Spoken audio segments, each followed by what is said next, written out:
Worldwide outrage tonight over the death of Cecil the lion, killed at the hands of an American dentist. An emotional Jimmy Kimmel last night summed up the case and the global anger about it. Watch. It was a dentist from Minnesota who paid $50,000 to shoot the lion. According to the news, he hired a company. He flew to Zimbabwe.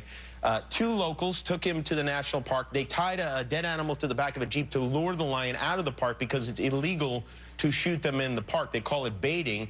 And once they got the lion out of the park, they put a spotlight on him, and then the dentist shot Cecil with a bow and arrow. But the arrow didn't kill the lion, so they tracked him, and 40 hours later shot him with a gun, skinned him, and took the head and left the body there. And Mark Eiglarsh is a criminal defense attorney and a former prosecutor. Dana Loesch is the host of Dana on the Blaze TV. Welcome to you both. And moments after he said that, in an extraordinary moment, Jimmy Kimmel nearly broke down, offering folks a way to help prevent this kind of thing in the future. Watch. If you want to do something, if you want to make this into a positive, you can, sorry. Okay, I'm good. And you can donate to that group, wildcru.org. Mark, let me just start with the legalities on it with you. Did the dentist commit a crime? Did the poachers in Zimbabwe? Yeah, they all did. They lured the helpless animal out of the national park against Zimbabwean law, and now the two poachers have been arrested. They did bond out. The police chief is looking for the dentist. They believe he knew all about the laws and he violated them. The dentist is saying, I didn't know. I relied upon these local professional guides. And many people think he's lying, pun intended. Is it legal? If they hadn't lured him out of the reserve, would it be legal to kill a creature like this the way they did? Well, they're alleging that you cannot do it outside. This is the dentist celebrating his many kills, a big game. Go ahead. Yeah, it's extremely disturbing. Apparently, the crime was luring him out of the park. You certainly couldn't do it there, and, you know, it's unlawful.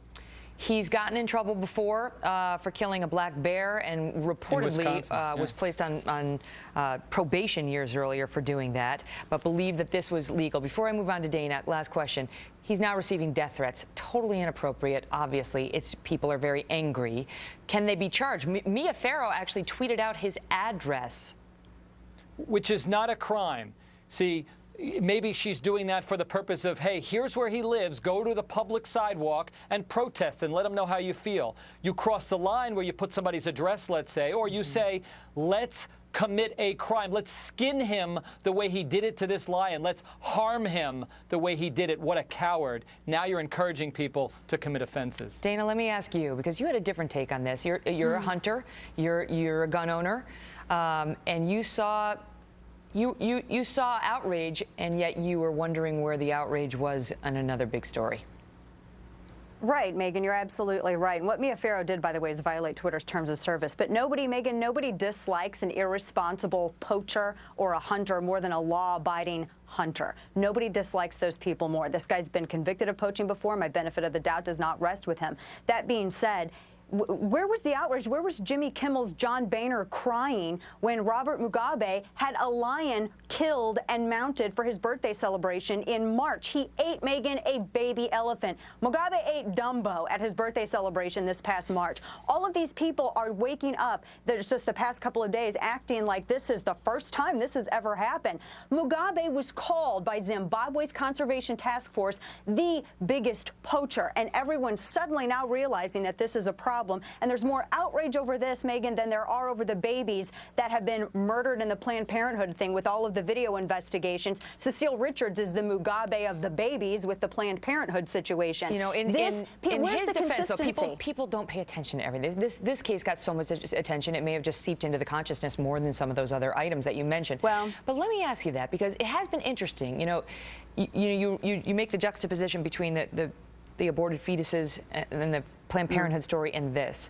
Why do you think that is? Do you think that we've become immune to what's happening with abortions in the country? Or do you think that there is a legitimate point to be made that a life that is here, I realize it's a lion, a life that is here is somehow embraced and the loss of it is felt more than a life that is just forming inside of its mother? I mean, I'm trying to understand the difference.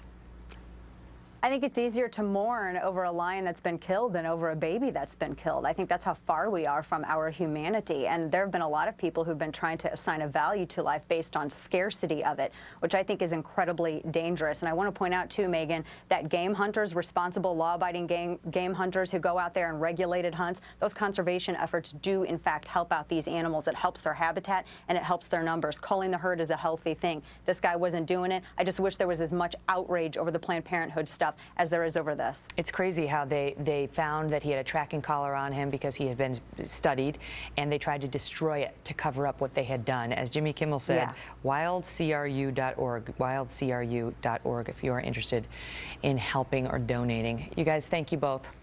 Thanks, Meg. Thank you, Megan.